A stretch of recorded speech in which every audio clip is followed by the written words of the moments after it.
in a story that I think shows the beginnings of the glimmers of the understanding of the position that we are truly in logistically.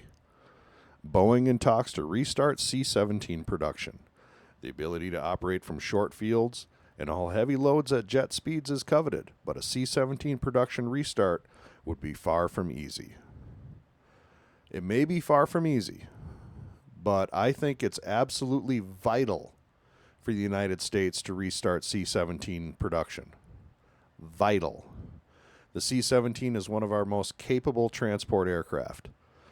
Its ability to haul incredible loads, massive distances, even without mid-air refueling. Mid-air refueling makes it literally limitless in range. But its ability to haul over 100,000 pounds, well, let's go to it here. The C-17 can transport 100,000 pounds of cargo more than 4,500 nautical miles. That's without mid-air refueling. It can make high-angle, steep approaches at relatively low speeds, allowing it to operate into small, austere airfields onto runways as short as 3,500 feet and just 90 feet wide. While it has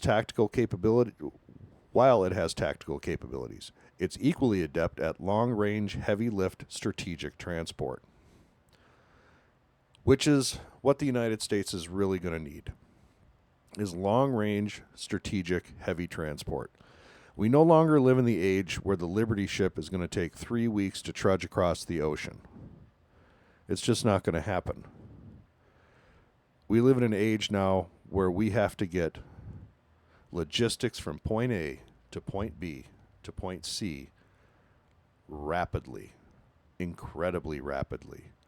If our plan is to defend the first island chain, for example, against any Chinese interventions, our ability to supply those marine amphibious units, which is what they'll be, they're called Marine Littoral Regiments, is vital to have an aircraft such as this.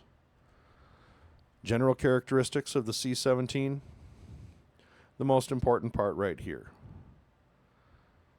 102 troops, 36 litter, 54 ambulatory patients and attendants, 170,000 pounds of cargo.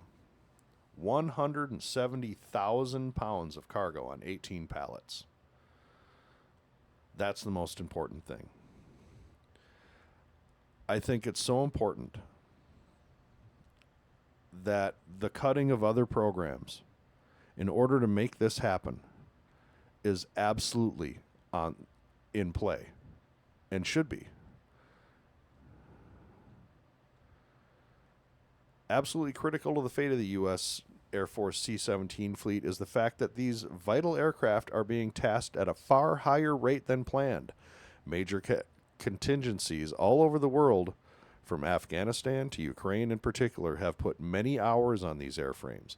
A potential future contingency in the Pacific would see these fleet taxed even harder and possibly over a longer period of time. Some argue that more C-17 capacity is needed just to fight the conflict in the distributed manner the Pentagon wants. On top of this, promising new capabilities are giving C-17 the ability to execute kinetic roles via standoff weapons delivery, which could be a great way to take some pressure off the bomber force. At the same time, the question of where the capacity to actually execute that mission would come from during a time where aerial logistics would be pushed to the max isn't clear. Hence why the call for more C-17s or something that is similarly capable is growing louder. I completely agree. And when they talk about that kinetic capability, this is something that I've actually been watching now for a while. I haven't done a story on it, and perhaps I should go. Well, let's go a little in depth here. U.S. Air Force C-17 launched a pallet of mock cruise missiles during recent Arsenal plane test. The test was part of a larger set of experiments centered around improving the service's communications and data sharing networks. There's been a program to drop cruise missiles out of the backs of cargo planes on pallets. This is a picture of it. A pair of Cleaver munitions on a palletized launch system fall from the back of an Air Force Special Operations Command MC-130J. Command 2 Special Operations Transport Tanker aircraft during another Arsenal plane test in early 2020. And these Arsenal plane tests have been happening over and over again. And perhaps I'm going to do a story on this. Just scrolling here, I just found a very interesting story. Just give me one moment. Okay. They have on here the airborne delivery of the mother of all bombs, the Moab, from the back of a cargo aircraft. Looks like a C-130.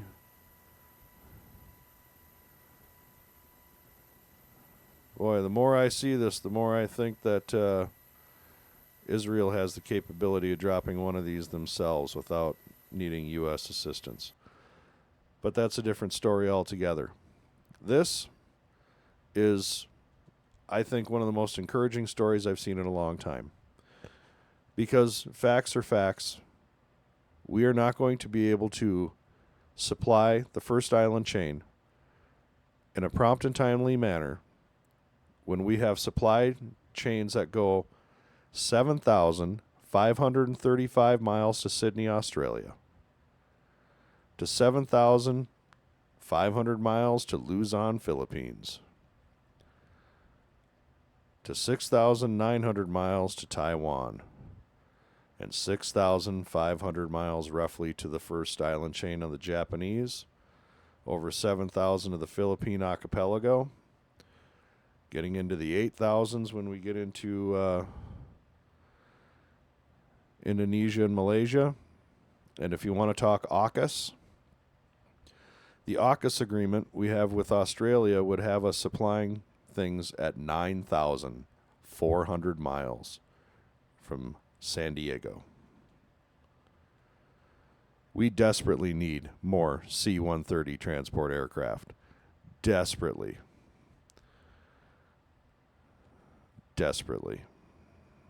And as we go through, the need for these aircraft becomes abundantly clear when you have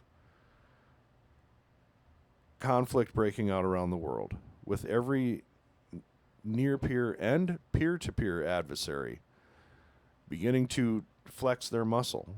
You have countries like Israel and Iran going at it, Pakistan and India going at it, Ukraine and Russia obviously going at it. And we're flying transports in and out of these places left and right. And frankly, we're running out of transports. We're either running out of them physically or they're running through their lifespans. Finally, even before that, in 2013, the RAND Corporation conducted a detailed analysis of what it would cost to reboot C-17 production for a multi-year pause. The figure was close to $8 billion to support the production of up to 150 new derivatives which improved fuel efficiency. RAND assumed that Boeing would build these aircraft somewhere else rather than Long Beach. I hope this happens. As far as I'm concerned, it's worth going through the budget one more time, finding that at least $8 billion to restart production for the 150. I frankly think it needs to be closer to 500. I think that it's more important right now that we have 500 new C-17 Globemaster Transport Aircraft than the new F-47 sixth-generation fighter. If you can't supply those troops, what does it matter anyway? Because in the end, what else is being proven by the conflicts going around is that if you don't have boots on the ground, you're not stopping anything. You can slow some things down. You can bring it to a trickle, but it isn't going to stop completely until you put boots on the ground. And the only way you can supply boots on the ground right now in a prompt and timely manner with the supplies they as desperately need is by air. You don't have time for a Liberty ship to go 3 to 4 weeks over the ocean to get where it's going. Not when you're engaged in kinetic action right now with an enemy whose supply chain is less than 300 miles away.